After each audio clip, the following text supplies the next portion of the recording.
Hello నమస్తే అస్సలాము అలైకుం welcome to our channel. నేను మీ సైదు. అందరూ బాగున్నారా? నేనైతే చాలా బాగున్నాను. ఈరోజు లంచ్ రెసిపీ ఏంటంటే సాంబార్ చేసుకుందాం అని అనుకుంటున్నామండి. ఆ లంచ్ రెసిపీ అయితే నేను వీడియో అప్లోడ్ చేద్దాం అనుకుంటున్నాను. నా వీడియో చూసే ముందు నా ఛానల్ అయితే సబ్స్క్రైబ్ చేసుకోండి. సాంబార్ ప్రొసీజర్ ఏంటనేది వీడియోలోకి అయితే వెళ్తాం. సాంబార్ టేస్ట్ అయితే చాలా బాగుంటుంది, ఖచ్చితంగా ట్రై చేయండి సాంబార్ ఎలా ఉందనేది.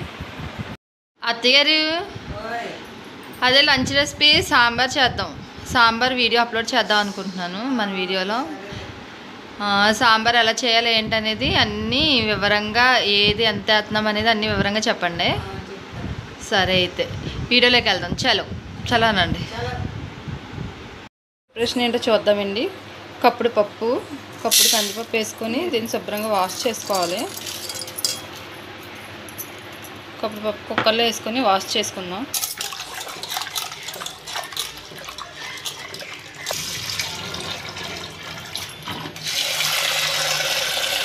శుభ్రంగా 2 సార్లు కడుక్కోవాలి. పప్పు శుభ్రంగా కడుక్కున్నాం కదా, నీళ్ళు పోసుకుంటున్నాం.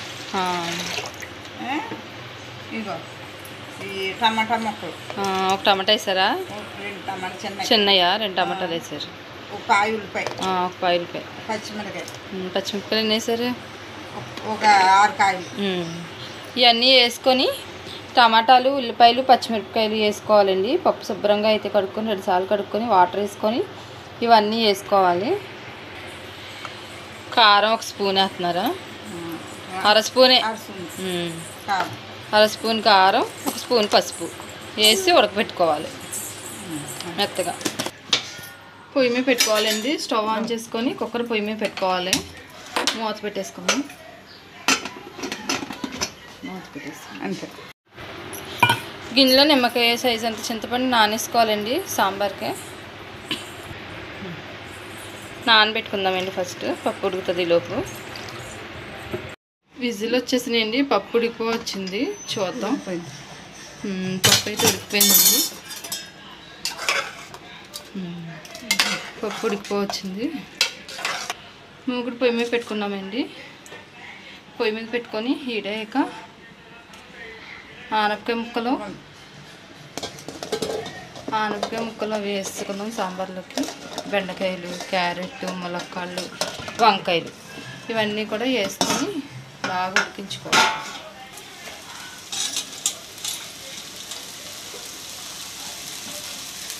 వంకాయలు ఇవన్నీ వేసుకొని బాగా ఉడికించుకోవాలి.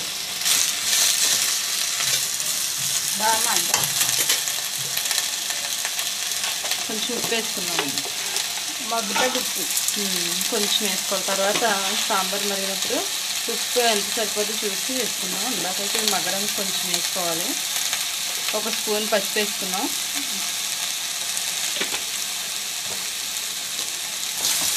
బాగా మగ్గాలి ఇవి.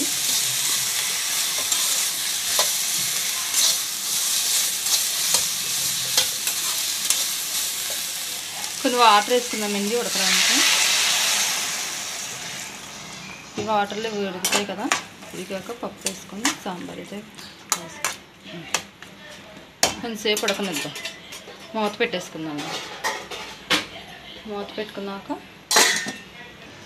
మూత పెట్టేసుకున్నాక ఉడికిపోతుందండి. అది ఉడికేసరికి చింతపండు గుజ్జు అయితే తీసేసుకొని గిన్నెలో వేసుకున్నాము. గిన్నెలో వేసుకునేసరికి ఇవి అయితే ఉడికిపోవచ్చినాయి. చింతపండు నీళ్ళు ఈ గిన్నెలో ఈ వెజిటేబుల్స్ అన్నీ ఉడికిపోయి ఉంటాయి కదండి, అందులో వేసేసుకుందాం చింతపండు నీళ్ళు. మనకి ఎంత క్వాంటిటీ కావాలో చూసుకొని వేసుకోవాలి. పప్పు సాంబార్ ఎంతైతే ఇంట్లో ఎంతైతే సరిపోద్దో దాన్ని బట్టి కాసుకుంటాం కదా, అలాగా కాసుకోవాలి. నీళ్ళైతే వేసుకోవాలి వాటికి సరిపోయేలాగా. చింతపండు నీళ్ళు వేసుకుని నీళ్ళు వేసుకొని కలుపుకోవాలి. పప్పు ఉడికిపోయింది కదండి, అదైతే అందులోకి వేసేసుకోవాలి. మేమైతే మిక్సీ చేసుకున్నాం పప్పు. మా పిల్లలకు పప్పులు అవి తగలకూడదు సాంబార్ వేసుకున్నప్పుడు, అందువల్ల మేము మిక్సీ చేసుకున్నాం. కొంతమంది పప్పులా వేసుకుంటారు. మేమైతే మిక్సీ చేసుకొని ఆ పప్పు కూడా ఇందులో వేసేసుకున్నాం. పప్పు, చింతపండు ఇవన్నీ కూడా అందులో వేసుకొని బాగా కలపాలి. బాగా మరగాలి ఇది.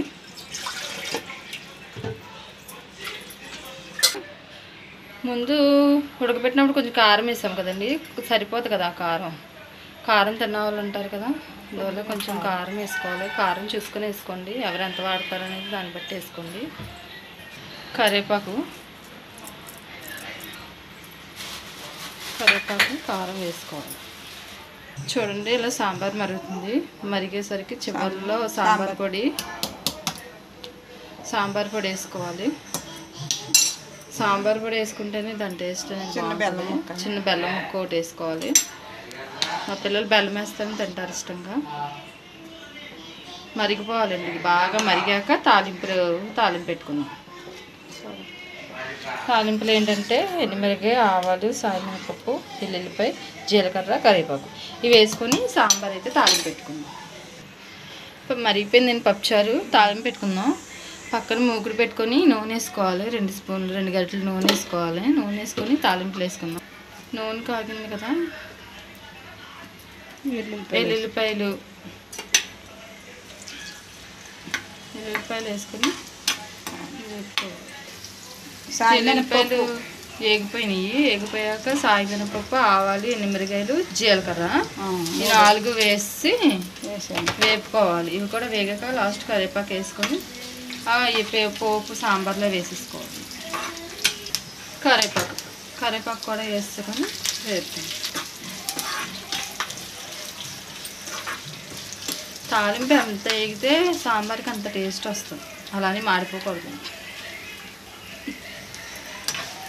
మాడిపోయేదాకా ఉంచేసి కామెంట్లో ఏగితే బాగుంటుందని చెప్పి కామెంట్ పెట్టారు అనుకోండి, ఇక నేనేం చేయలేను. మాడేంత వరకు కాకుండా మాదిరిగా ఏగేంత వరకు కూడా ఉంచుకొని సాంబార్లో వేసుకున్నామండి. పోపు తీసుకుంటున్నాం. వేసాను అంతే, వేడి సాంబార్ రెడీ. అంతే, రెడీనా అత్తగారు? ఇంక కట్టేయడమేనా? కట్టేస్తున్నాను. రెడీ సాంబార్ వేడిగా. సాంబార్ అందరికీ నచ్చేది, ఎవరు సాంబార్ అంటే ఇష్టపడలేని వాళ్ళు ఎవరు ఉండరు. ఇలా ఒకసారి ట్రై చేయండి సాంబార్. ఎలా చూసారు కదండి సాంబార్, మీరు ట్రై చేయండి, ఇలానే ట్రై చేయండి. ఇలా ట్రై చేసి మాకు టేస్ట్ అయితే ఎలా వచ్చిందో ఏంటనేది చెప్పండి. ట్రై చేసి టేస్ట్ ఎలా వచ్చిందో మీరు చేశాక మాకైతే కామెంట్లో పెట్టండి. సో ఇదండి ఈరోజు లంచ్ రెసిపీ. మళ్ళీ నెక్స్ట్ వీడియోలో కలుద్దాం. నా వీడియో చివరి వరకు చూసినందుకు థ్యాంక్ యూ సో మచ్ అండి. నా వీడియో లైక్ చేయండి, షేర్ చేయండి, సబ్స్క్రైబ్ చేసుకోండి. నెక్స్ట్ వీడియోలో కలుద్దాం. Bye bye.